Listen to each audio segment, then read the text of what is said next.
인생의 문제는 늘 존재합니다.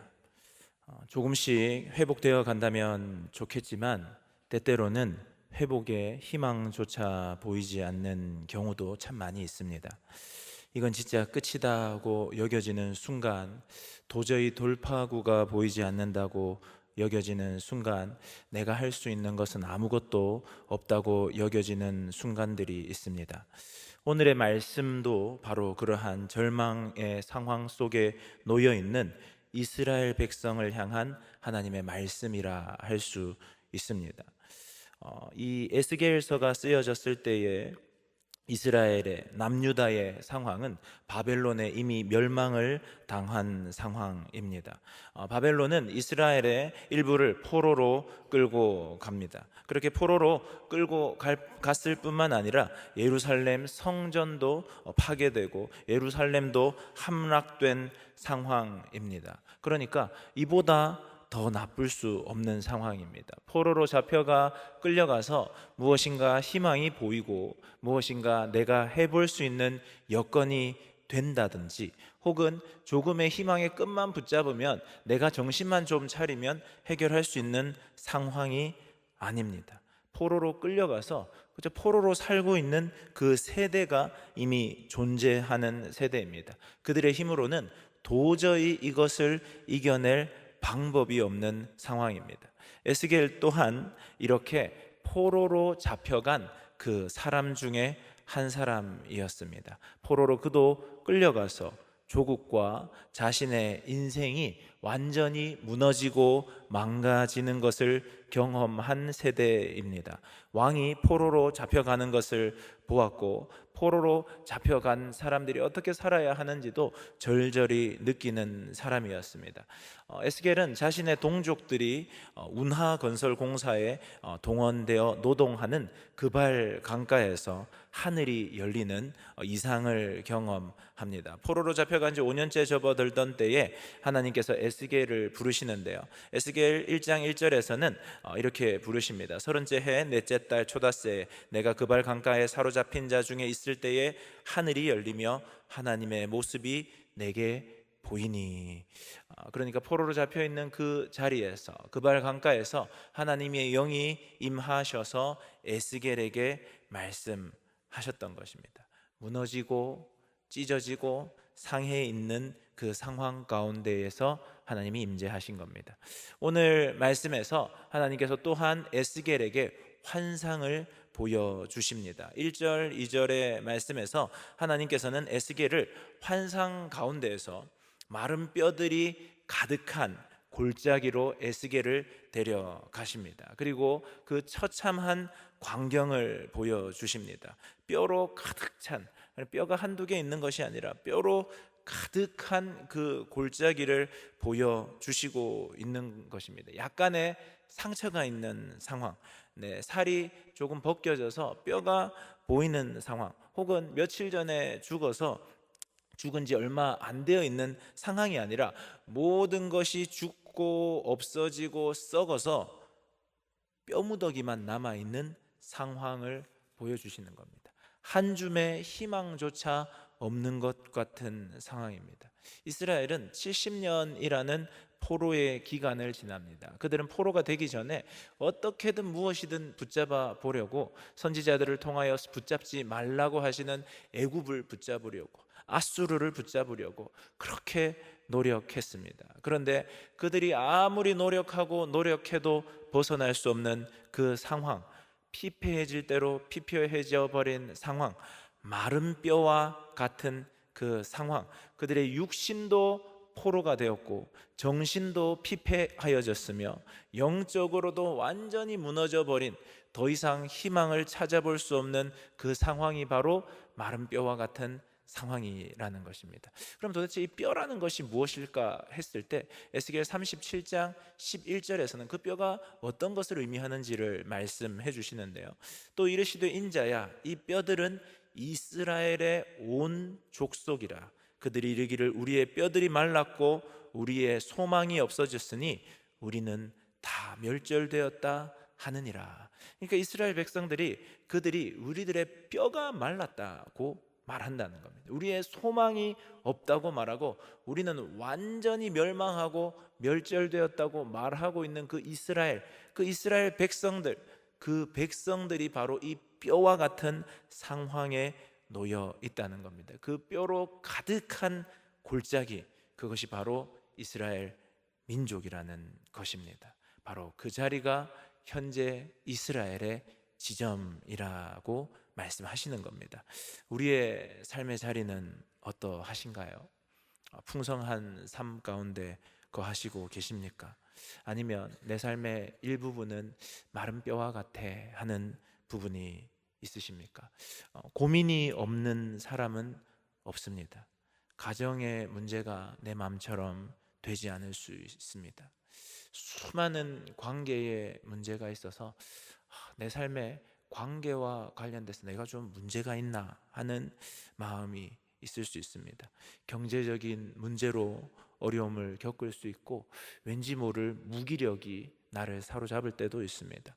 우울의 문제가 나를 찾아와서 우울할 거리가 없는 것 같은데 그 순간순간 찾아오는 그 우울이 나를 바닥으로까지 끌어내리기도 합니다. 중독의 문제가 있어서 핸드폰이나 인터넷에 빠져 있으면서 이러면 안 되지 하면서도 그곳에 너무 많은 시간과 에너지를 쏟고 있을 수도 있고, 게으름의 문제로 인하여서 내 삶이 무너지고 있을 때가 있습니다. 수많은 삶의 문제가 내 삶을 엄습하고 꼬리에 꼬리를 물기 때문에 희망이 없이 여겨지기도 합니다. 우리의 삶이 또한 마른 뼈의 골짜기 같은 그러한 상황일 수 있습니다. 개인의 문제를 넘어서서 사회의 문제는 어떠합니까? 양극화가 점점 심해지고 있습니다.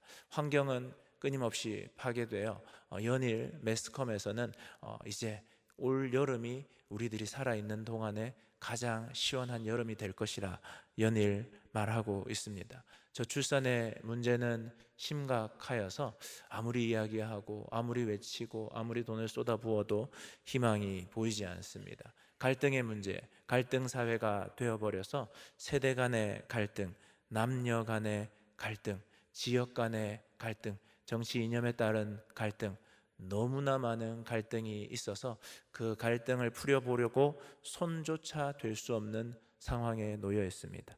코로나가 끝나면 경제 상황이 괜찮아지리라 여겼었는데 경제 상황 또한 만만치 않고 물가도 얼마나 끊임없이 올라가는지 희망이 없어 보이는 상황 속에 있습니다. 이러한 사회 가운데에서 예언자적인 목소리를 내어야 하는 교회는 어떻습니까? 교회는 희망이 있습니까? 교회는 더 타락하여 버린 상황입니다. 교회가 세상으로 지탄받는 상황이 되었습니다. 교회가 죄를 뒤집어 쓰고도 그 죄의 수치를 잊어버리고 뻔뻔한 모습으로 서 있는 모습입니다. 자정 능력을 상실하였고 세상이 비판해도 아랑곳하지 않는 모습을 하고 있습니다. 이러한 상황 분명히 마른 뼈 골짜기와 같은 상황입니다. 희망이 없어 보이고 내 힘으로는 무엇인가 할 수 없는, 무엇인가 할 수 없다, 아무것도 할 수 없다 하는 상황, 이것이 바로 마른 뼈가 가득한 골짜기와 같은 상황입니다. 이렇게 마른 뼈의 골짜기를 보여주시면서 영원히 너희들이 멸망할 것이다 하는 말씀을 하나님은 주시고자 하심이 아닙니다. 하나님은 에스겔에게 명령하십니다. 저 뼈들에게 말씀을 선언해라. 나의 말을 대언하여서 선언하고 선포하라고 말씀하고 있습니다. 저 뼈들에게 말씀할 때에 역사가 있을 것이라 말씀하십니다. 아무것도 희망이 없고 내가 아무것도 할 수 없다는 것이 깨달아지는 순간 하나님은 말씀을 선포하게 하신다는 겁니다. 에스겔은 그 하나님의 말씀을 순종합니다. 아무런 희망이 없는 뼈들에게, 뼈 무더기들에게 말씀을 선언하고 선포합니다. 말씀을 들으라고 뼈들에게 명령하고 외칩니다. 그리고 너희들은 살아나게 될 것이라고 예언하고 선언하고 있습니다. 그 말씀이 선언되고 선포되자 그 뼈들 가운데 말씀의 역사가 시작됩니다. 그러니까 마른 뼈와 같은 그 골짜기의 상황, 아무런 희망이 없는 그 상황, 그때의 시작은 말씀의 역사라는 것입니다. 결국은 말씀이 없어 이렇게 뼈와 같은 상황이 되어버렸고, 말씀이 말씀되지 못할 때에 하나님의 백성이라는 이스라엘 백성은 무너져 버리게 되고, 하나님으로 말미암아 살겠다고 고백하던 그 인생들이 뼈와 같은 인생들이 되는 것입니다. 그래서 에스겔 37장 4절에서는 그 뼈들에게 여호와의 말씀을 들으라고 외치고 있습니다. 예언자의 사상이나 인생의 철학이나 내 귀에 좋게 들리는 지식의 말씀을 들으라는 것이 아니라 하나님의 말씀을 들으라는 것입니다. 하나님의 말씀만이, 하나님의 선언되고 선포되는 말씀만이 마른 뼈에게 유일한 희망이 된다는 것입니다. 하나님의 말씀이 대언될 때에 생명의 역사가 일어나게 되고 창조의 역사가 일어나게 된다는 겁니다. 생명이 없는 곳에 생명이 움트는 것은 창조의 역사입니다. 창조의 역사가 필요한 상황이 바로 이스라엘 백성의 상황이라는 것입니다. 하나님의 말씀이 선언되고 선포되고 들려져야 하는 것입니다. 우리들의 삶 가운데도 마찬가지입니다. 하나님의 말씀이 내 심령 가운데 새겨져야 됩니다. 마른 뼈와 같은 이곳에서 말씀으로 무엇이 되냐 하는 우리들의 깊은 불신의 마음이 있을 때에 말씀만이 희망이다, 말씀만이 생명이다, 그 말씀을 내가 붙잡아야 되고 말씀이 나를 사로잡아야 하는 것입니다. 말씀을 대언해야 하는 것입니다. 에스겔에게 하나님께서 말씀을 대언하라고 하실 때에 뼈들에게 말씀을 선언하고 선포하라고 하십니다. 제가 만약에 그 말씀을 들었으면 아니 사람 한 명이라도 있어야 말씀을 선포할 거 아닙니까? 하나님께 따져 물었을 것 같아요. 그런데 그 자리에서 그 뼈들에게 말씀을 선포하라는 것입니다. 뼈와 같은, 마른 뼈 골짜기 같은 우리들에게 말씀의 생명력이 필요함을 우리가 알아야 하는 것입니다. 내 삶에 말씀이 있는가? 내 삶에 말씀이 들려지고 있는가? 그 말씀이 정말 살아있는 하나님의 말씀으로 나에게 오고 있고 그 말씀이 나를 살릴 힘이 있음을 나는 믿고 있는가? 그 말씀에 의지하고 있는가? 말씀을 듣는 귀를 열고 있는가? 우리들은 말씀 앞에 서야 하는 것입니다. 말씀이 선언되었을 때에 에스겔 37장 7절 8절에서는 말씀의 역사가 나타나는데요, 이에 내가 명령을 따라 대언하니 대언할 때에 소리가 나고 움직이며 이 뼈 저 뼈가 들어맞아 뼈들이 서로 연결되더라. 내가 또 보니 그 뼈에 힘줄이 생기고 살이 오르며 그 위에 가죽이 덮이나 그 속에 생기는 없더라. 말씀이 선언되었을 때에 질서가 세워집니다. 하나님의 말씀이 선언되고 하나님의 말씀이 내 삶 가운데 새겨지면 헝클어져 있던 내 삶의 수많은 것들에 질서가 세워지게 됩니다. 하나님을 믿고 따를 때 우리들에게 생기는 오해는 하나님을 믿고 따르면 하나님이 말도 안 되는 걸 나에게 시킬 수도 있다. 하나님의 성령의 역사는 말도 안 되고 복잡하고 어지럽고 혼란스러운 것이라고 오해하는 경우가 있습니다. 그런데요, 하나님의 역사는 그렇지 않습니다. 하나님의 말씀의 역사를 통하여서 천지를 창조하실 때 하나님은 질서 있게 온 천지를 창조하셨습니다. 그리고 이 마른 뼈들을 살리실 때에도 하나님은 그 말씀이 선언되고 선포됨으로 말미암아 뼈가 붙고 살이 생기며 가죽이 덮이는 하나님의 창조의 질서를 이루어 가십니다. 내 삶 가운데 질서가 없고 우선순위가 흔들려 있고 무엇인가 따르고 쫓는 것이 세상적인 기준 가운데 서 있다, 내 기준이 선명하지 않다, 그것은 말씀이 내 삶 가운데 제대로 선언되고 선포되고 들려지지 않기 때문입니다. 말씀을 들음으로 말미암아 기준을 세우시기 바랍니다. 신앙생활을 오래 하면 오래 할수록 그건 말씀일 뿐이고 삶은 다릅니다가 아니라 그 말씀이 진리이고 말씀이 기준이고 말씀이 새겨져야 한다는 것을 반드시 기억하셔야 됩니다. 뼈가 생명력을 얻는 것도 말씀으로 말미암아 질서가 잡히면서 생명력이 생기는 것입니다. 하나님은 우리 삶의 질서를 잡아가고 싶어 하십니다. 내 삶에 무너진 그 부분에 말씀으로 말미암아 질서를 잡아가고자 하십니다. 그 말씀에 순종하시기 바랍니다. 말씀이 우리의 귀에 들어올 때에 아멘으로 그 말씀을 받으시기 바랍니다. 그 말씀이 내 삶을 세우리라는 믿음으로 서 가시는 우리 모든 성도님들 되시기를 바랍니다. 이 마른 뼈의 역사, 말씀의 역사가 일어나게 되는데요, 또 다른 한 역사가 이 마른 뼈의 역사에 생명력을 부여하고 있음을 보게 됩니다.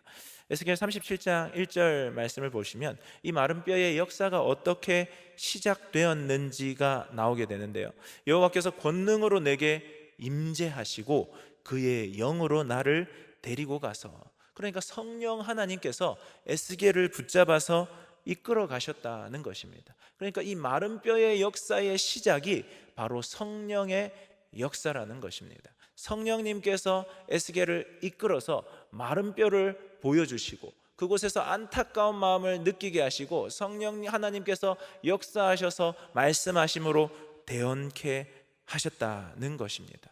성령님께서 우리를 이끌어 가실 때 때때로는 마른 뼈 골짜기가 눈에 보일 수도 있습니다. 성령님이 이끄시면 늘 꽃밭만 보여야지, 성령님이 나를 붙잡아서 이끄시면 내 삶은 늘 잘 되어야지, 하지만 성령님께서 마른 뼈 골짜기로 우리를 부르시고 이끄실 때 사명을 감당케 하시고 말씀을 선언케 하시고 주님의 마음으로 바라보게 하시는 역사가 있다는 겁니다.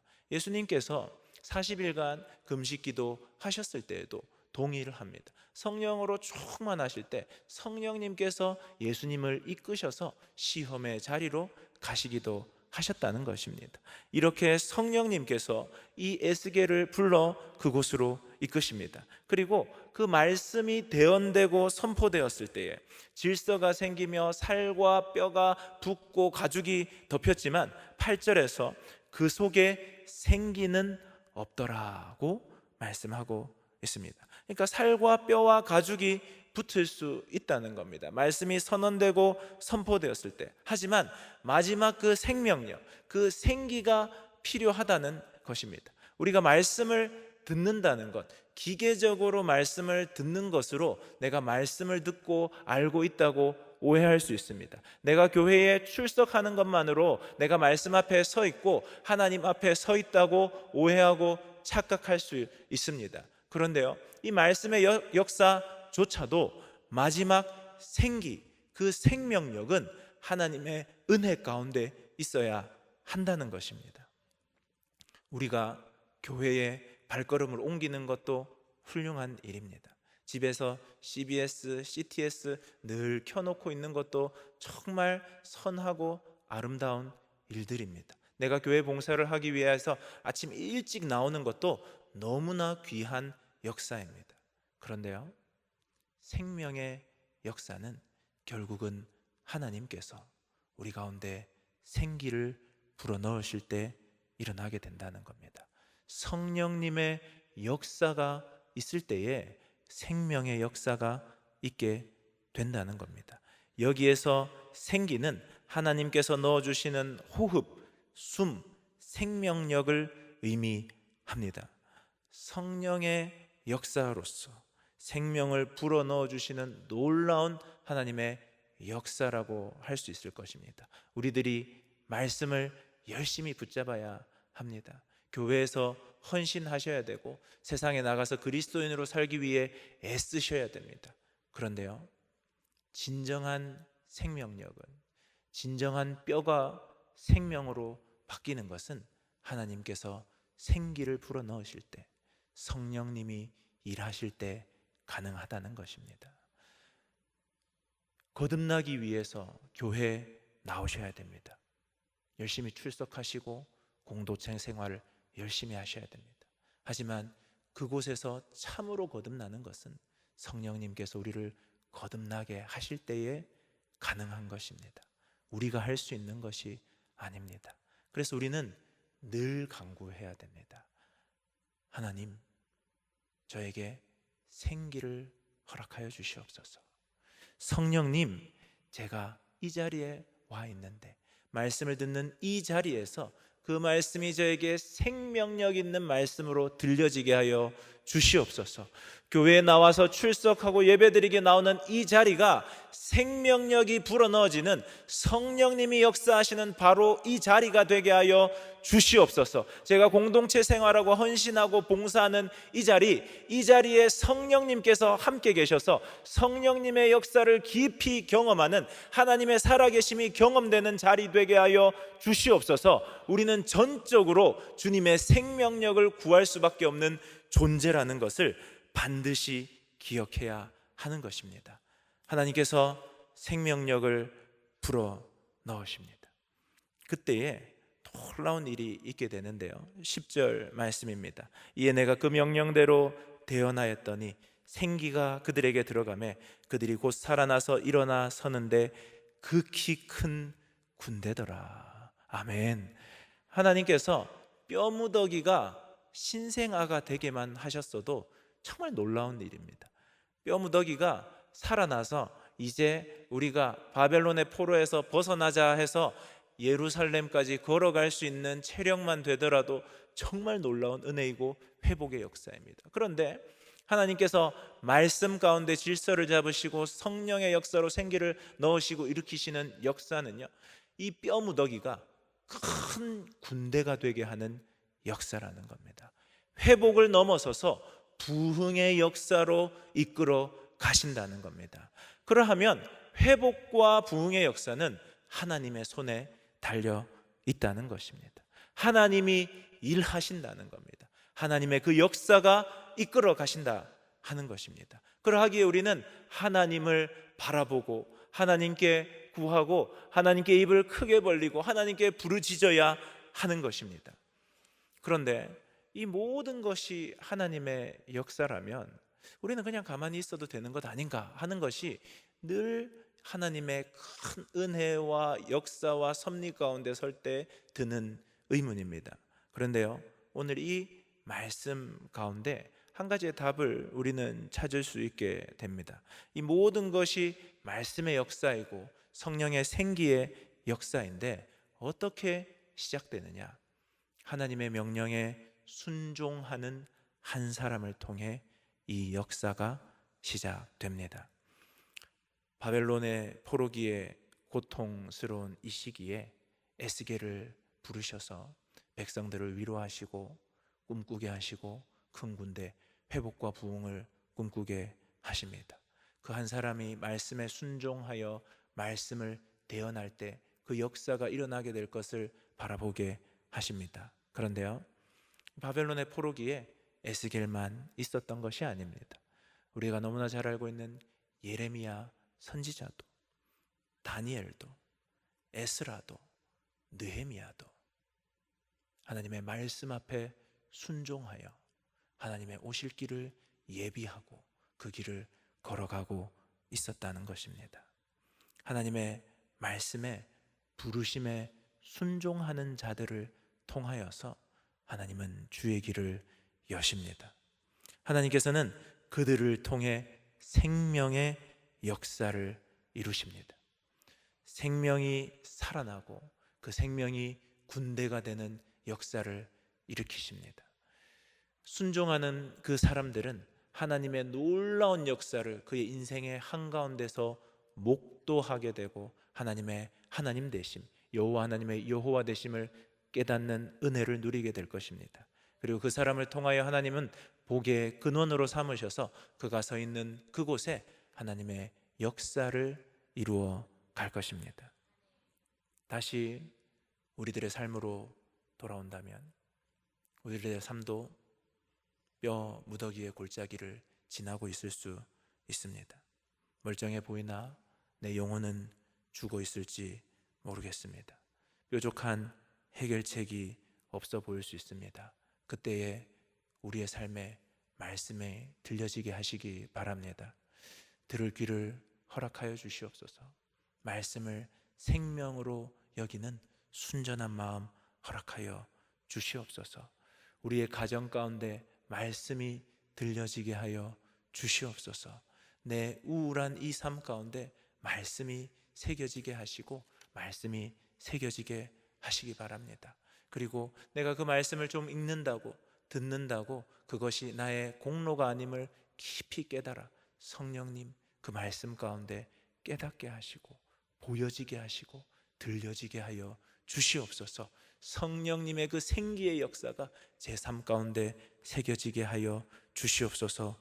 기도해야 할 것입니다. 그리고 하나님께서 그 말씀 가운데 우리의 삶이 질서가 잡혀갈 때에 우리에게 순종을 요구하고 요청할 것입니다.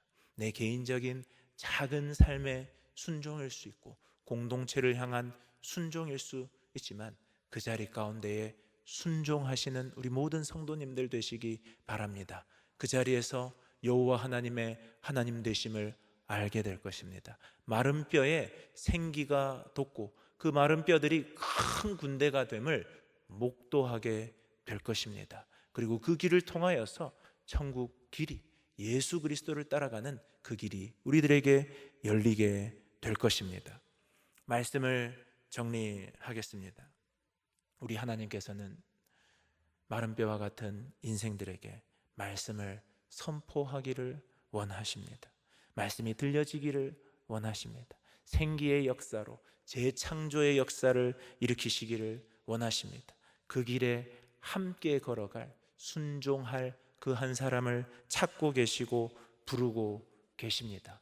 그 하나님의 부르심에 응답함으로 순종함으로 기꺼이 나아가심으로 회복되고 부흥되는 그 역사의 한가운데 서 가시는 우리 모든 성도님들 되시기를 주님의 이름으로 축복합니다.